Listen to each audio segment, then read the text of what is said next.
Assalamualaikum warahmatullahi wabarakatuh. Selamat pagi anak-anak. Berjumpa lagi dengan Ustazah Sulis di video pembelajaran kelas 3 semester yang kedua, tema 6, subtema yang keempat. Di sini kita akan membahas dua pembelajaran sekaligus, yaitu pembelajaran 5 dan pembelajaran yang ke-6. Nah, sekarang coba anak-anak amati berdasarkan gambar. Nah, ini adalah kegiatan menghemat energi. Apakah kalian sudah melakukannya dengan baik di rumah?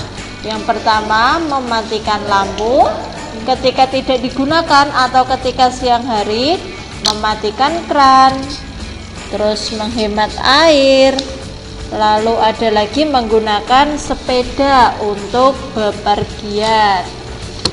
Jika belum, ini bisa dipraktekkan ya sebagai upaya kita untuk menghemat energi yang ada. Nah, ini adalah laporan. Sekarang kita belajar untuk membuat laporan berdasarkan gambar. Tuliskan laporan kegiatan menghemat energi yang sudah dilakukan. Langkah-langkah yang pertama yaitu membuat kerangka laporan. Apa itu kerangka laporan? Kerangka laporan itu berfungsi sebagai panduan untuk menulis laporan. Kerangka laporan terdiri dari judul, waktu, terus tempat, tujuan, kegiatan, dan kesimpulan. Nah, jika sudah kalian ketahui semua waktunya, judulnya, tujuannya, nanti setelah jadi baru dibuat laporan yang utuh, laporan yang baik. Ini adalah contoh contoh laporan kegiatan penghematan energi. Di sini ada waktu, ada tempat, ada kegiatan, dan ada kesimpulan. Waktu pelaksanaannya misalnya Rabu 24 Februari 2021. Tempat kegiatannya berada di rumah. Kegiatan yang sudah dilakukan. Kegiatan yang sudah dilakukan adalah mematikan listrik dan alat elektronik lain jika sudah tidak digunakan. Hal ini dapat menghemat penggunaan listrik di rumah dan biaya listrik juga tidak terlalu mahal. Kegiatan tersebut juga membuat kita jadi lebih peduli dengan lingkungan dan disiplin. Kesulitan yang dihadapi saat melakukan percobaan penghematan energi, ternyata ada kesulitannya, yaitu terkadang ada anggota keluarga lain yang lupa mematikan listrik yang sudah tidak digunakan. Nah, ini bisa berubah seiring berjalannya dengan waktu. Jika kalian mulai belajar disiplin, maka itu akan menjadi kebiasaan. Nanti jadi kebiasaan yang baik. Keberhasilan yang dicapai. Rencana penghematan energi yang sudah dibuat dapat dilakukan dalam kehidupan sehari-hari. Kegiatan tersebut dapat menghemat penggunaan listrik dan biaya listrik. Selain itu juga bisa membuat anggota keluarga menjadi lebih disiplin.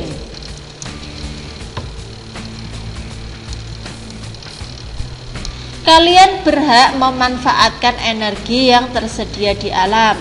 Kalian berkewajiban menjaga energi yang tersedia di alam. Menjaga kesediaan energi termasuk menjaga kehidupan, karena energi memang berkaitan erat dengan kehidupan manusia ya. Kegiatan kita, apapun yang kita lakukan itu biasanya berhubungan dengan energi yang ada di sekitar kita, sumber energi yang ada di sekitar kita ya, seperti air ataupun minyak, tanah, air. Nah, di sini ada gambar ya. Ini termasuk penghematan energi. Menonton TV-nya bareng-bareng. Jadi satu TV bisa ditonton untuk satu anggota keluarga, bukan di ruang tamu nonton TV sendiri, di kamar nonton TV sendiri, di dapur nonton TV sendiri. Nah, itu termasuk pemborosan. Tapi kalau berdasarkan gambar ini termasuk penghematan energi.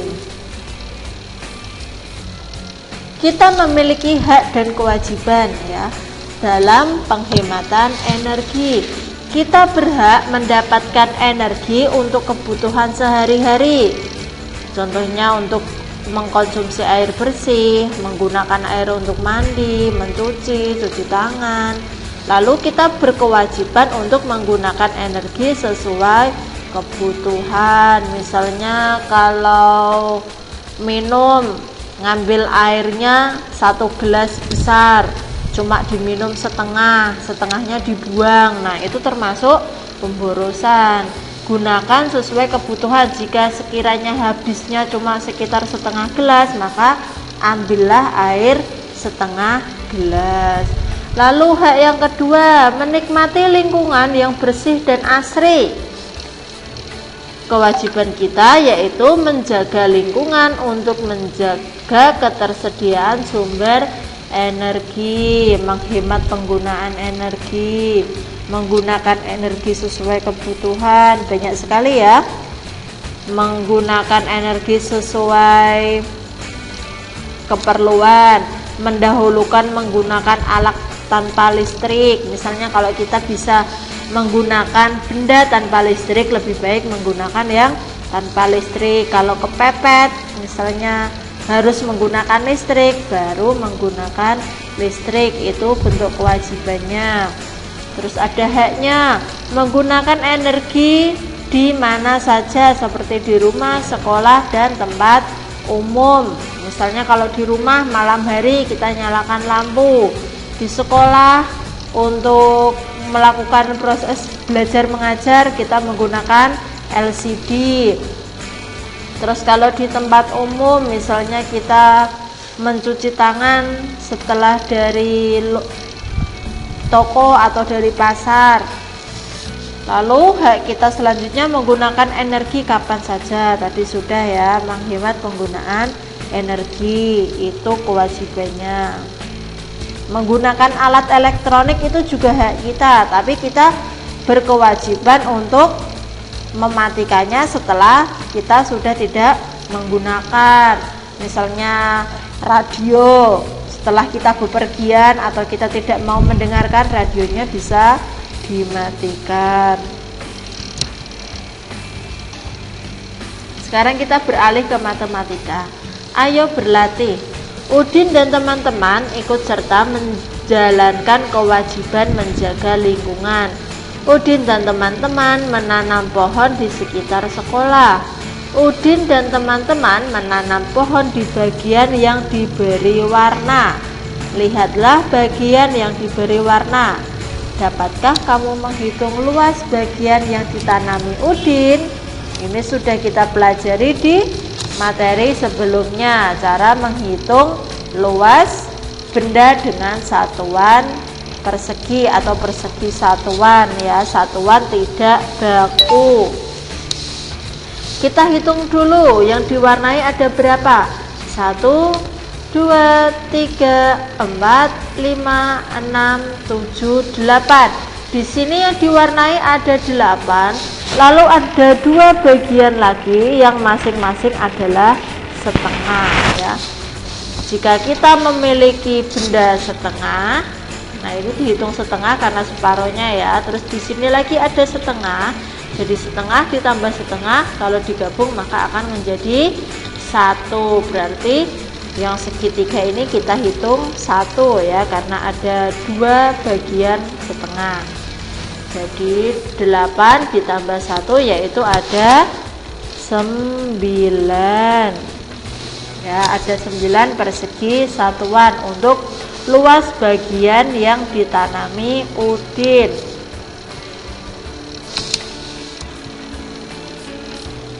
Nah sekarang kita coba hitung lagi luas bagian pada gambar yang ada pada layarnya masing-masing. Di sini kita hitung dulu 1, 2, 3, 4, 5, 6, 7, 8, 9, 10, 11, 12, 13, 14, 15, 16. Ada 16 persegi satuan yang utuh dan ada 2 bagian masing-masing setengah. Setengah ditambah setengah 1. Jadi 16 ditambah 1 yaitu 17 persegi satuan. Gambar selanjutnya 1, 2, 3, 4, 5, 6, 7, 8, 9, 10, 11, 12, 13, 14, 15, 16. Sama ya, ada 16 bagian yang utuh, lalu ada 2 masing-masing setengah, berarti 16 ditambah 1 yaitu 17 persegi satuan. Sampai di sini paham ya? Jika masih belum paham, bisa bertanya kepada ustadz atau ustazahnya masing-masing. Sekarang kita lanjut ke pembelajaran yang ke-6. Perhatikan gambar berikut. Pada gambar menunjukkan pemanfaatan air hujan. Nah, air hujan itu adalah air yang bisa kita manfaatkan dengan percuma ya. Kita tidak perlu menyalakan mesin air untuk mendapatkan air ya, karena hujan berasal dari langit, tidak perlu mengeluarkan energi. Air hujan yang digunakan untuk kegiatan lain termasuk menghemat energi. Ini termasuk pemanfaatan air hujan. Misalnya kalian memiliki wadah seperti ember atau tempat penampungan air ditaruh di depan rumah, ketika musim hujan nanti ada airnya akan tertampung di situ. Kita bisa menggunakan air tersebut untuk apa saja. Nah, ini ada contohnya ya. Bisa untuk mencuci motor, bisa untuk mengepel lantai, bisa disimpan untuk menyiram bunga ketika tidak hujan, bisa untuk mencuci sesuatu jika airnya itu bersih ya. Kalau airnya itu langsung dari langit misalnya, bukan dari genteng, itu biasanya airnya bersih. Tapi kalau air yang bekas jatuh dari genteng langsung turun ke bawah itu biasanya rada kotor karena dari genteng tadi, gentengnya kotor, airnya ikut kotor. Tapi kalau langsung dari langit biasanya airnya bersih dan bisa dipakai. Perlu kerjasama semua anggota keluarga untuk menghemat energi ya, nggak bisa satu orang saja yang hemat energi, nanti kurang maksimal. Misalnya di rumah yang hemat hanya ibunya atau ayahnya saja, tapi anak-anaknya tidak mau menghemat energi. Nah, itu kurang maksimal nanti hasilnya. Kerjasama untuk saling mengingatkan. Nah, jika misalnya adiknya lupa bisa diingatkan, atau kakaknya lupa bisa diingatkan. Kerjasama untuk mengerjakan segala sesuatu yang berhubungan dengan hemat energi. Kalian berhak mendapat saran untuk memperbaiki sikap. Kalian berkewajiban melaksanakan saran yang diberikan. Kalian juga berkewajiban memberi saran yang baik untuk teman. Nah, kita berkewajiban melaksanakan saran apabila saran tersebut adalah saran yang baik. Kita berkewajiban untuk melakukan saran tersebut, dan kita juga berkewajiban untuk memberi saran kepada orang lain, tentu saja saran yang baik. Di sini ada gambar proses belajar di kelas berjalan dengan lancar. Hak saya adalah, kalau hak kalian di dalam kelas yaitu mendapatkan ilmu. Lalu kewajiban saya adalah mendengarkan guru atau mengikuti nasihat guru, menjaga ketertiban kelas. Itu juga termasuk kewajiban dari anak-anak ketika di sekolah.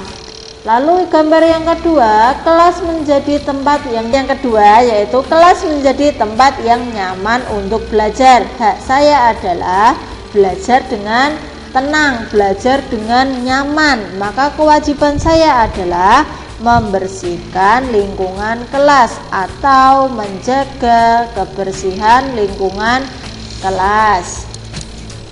Selanjutnya gambar ketiga, memiliki lingkungan sekolah yang asri.